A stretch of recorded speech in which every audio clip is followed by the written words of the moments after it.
There is nothing as powerful as a changed mind. You can change your hair, your clothing, your address, your residence. But if you don't change your mind, the same experience will perpetuate itself over and over again, because everything outwardly changed, but nothing inwardly changed. You know, nothing happens unless you change. So change is not our enemy, it's our friend. There's a season that you may go through a difficult period, but that is to wake up your ability to change. You cannot become what you were born to be unless you are not willing to change into something you are not. This is why change is so important. I like what it says here. Shakespeare says, "Sweet are the uses of adversity." We never grow in good times. We never advance unless we're under pressure. Change comes to improve and to advance your life, not to destroy you. I think that we often forget this. And we're gonna face hardships. We can't avoid pain. We can't avoid trouble. All we can do is prepare our mindset so that we don't get overwhelmed by our circumstances. A lot of people, when they have a negative circumstance take place in their life, they react negatively to it. And that seems almost natural. In fact, that is natural. Something negative happens to me, my reaction back to it is negative. But this is why you have to change your mindset. I've seen people who had the education to go up, they had the gifting to go up, they had the talent to go up, didn't have the right attitude. And eventually, if that attitude, if that heart, if that invisible part isn't right, you can have all the talent in the world, but you will always end up getting spoiled by your own attitude. Yes, you'll get the opportunity. Yes, you'll get the job. Yes, you'll get the deal, but you won't be able to keep it because your attitude will corrupt every opportunity that life offers you. Never saw it coming.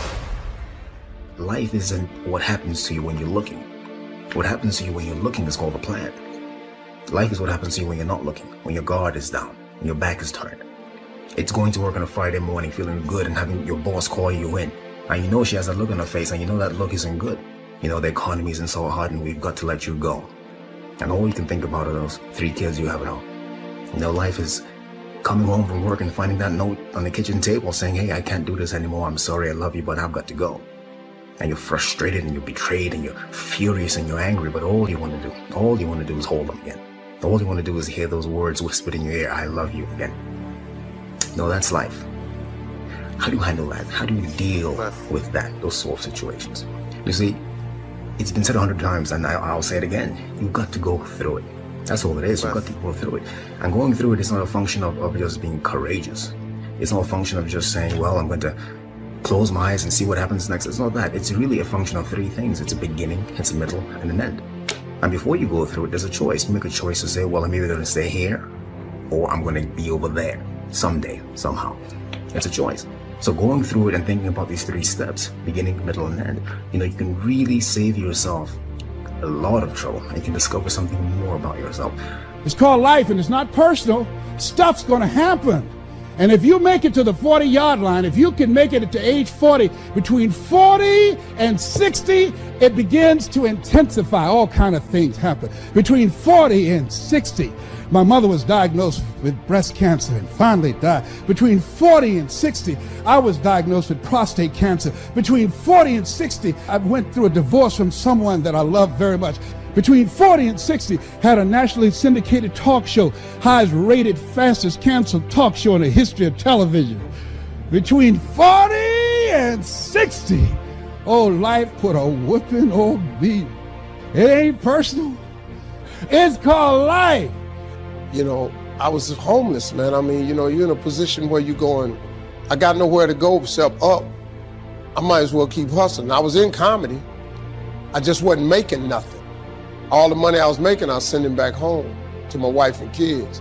That didn't last long. She got tired of that real fast. But I couldn't go back to Cleveland because I wouldn't have enough money to drive back down south to perform. One time I drove to the house in Cleveland. I finally got enough money. I drove to the house in Cleveland and everybody was gone. I didn't see my kids for almost 2 years. They just left, boarded up the house. So next thing you know, I'm in the car. I lived there, but it taught me determination, man. I'm a really, really determined person. It also taught me that no matter what happens to you, it ain't over. I was determined to be something. As long as God wakes you up, that means he ain't through with you yet. There is nothing as powerful as a changed mind. The only way off of welfare is to change your default settings. The only way to get a good education is to change your default settings. As long as you're programmed with what you can't do and what you can't be and what you can't have, you will never get up. But I dare you to go into your phone booth like Clark Kent and spin around and come out Superman and say, wait a minute, I'm better than this. I'm getting ready to change my default setting. I will not let you abuse me. I will not stay. There is nothing as powerful as a changed mind. So the first thing you have to think about when you're going through something is very simple. It's, I'm not where I want to be, but I know I can get there. I have faith that I'm going to get where I want to be. So yeah, go through the grieving process. Grieve. Accept that. Say yes to that. You know, one day you look up and, you know, you're still in pain, you're still hurting, but you realize that, hey, it's not as bad as it was. It doesn't hurt as much as it did. And I'm going forward, I'm moving forward. And at some point you emerge, you get to the other side, and you know that, hey, I haven't forgotten, but the pain doesn't hold you captive anymore. You're not crippled by the emotion, by the experience. You're not living out of the past, out of your experiences of pain and defeat and betrayal. You're not living out of all that stuff. You're living in a new perspective.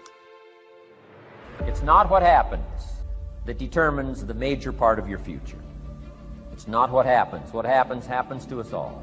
The key is what you do about it. If you will start that process of change, do something different the next 90 days than you did the last 90 days, like picking up the books to read. Do something different, like the new health disciplines, relationship with your family, whatever it is, doesn't matter how small it is. If you'll start doing different things with the same circumstances, since we cannot change the circumstances, but we can change ourselves. We can change what we do. Anytime you go through something, there's a fight. It's either a spiritual fight, an emotional fight, a physical fight. There's some sort of fight. But the key to the whole thing of this fight is that the form is in the fight. That's the only thing you should take away from here today. The form is in the fight. What does that mean? It means that you don't get to become this interesting, dynamic, creative, courageous woman, amazing man, without going through something. Right? That's what the form is. The people who are formed are the people who you see them and they stand out to you because you know there's something about them. They figured something out about life. They're attractive to you. They're interesting to you. These people have form because they've gone through something. You know, so don't run away from the fight. Meaning, go through it. Don't be afraid to go through it. Get through it, because at the end of getting through it, I guarantee you there's at least one thing you discover about yourself. You discover that there's a version of you you haven't discovered yet. You don't even know exists yet. It's not that you might not mess up and do what you used to do. It's just that it's no longer your normal. And when it's no longer your normal, you will never go back to it like it used to have you. Because the moment you get out of the situation, you change back into who you're supposed to be. Y'all don't hear what I'm saying to you. Both the pig and the sheep can fall into the same mud, but the difference is in the default. The pig is defaulted to lack the mud. The sheep has a default that says, I don't belong in this mess. I might be in this mess, but I don't belong. I don't have to tell you things are bad. Everybody knows things are bad. It's a depression. Everybody's out of work or scared of losing their job. The dollar buys a nickel's worth. We know the air is unfit to breathe and our food is unfit to eat. We sit watching our TVs while some local newscaster tells us that today we had 15 homicides and 63 violent crimes, as if that's the way it's supposed to be. We know things are bad, worse than bad. I don't want you to protest. I don't want you to riot. I don't want you to write to your congressman because I wouldn't know what to tell you to write.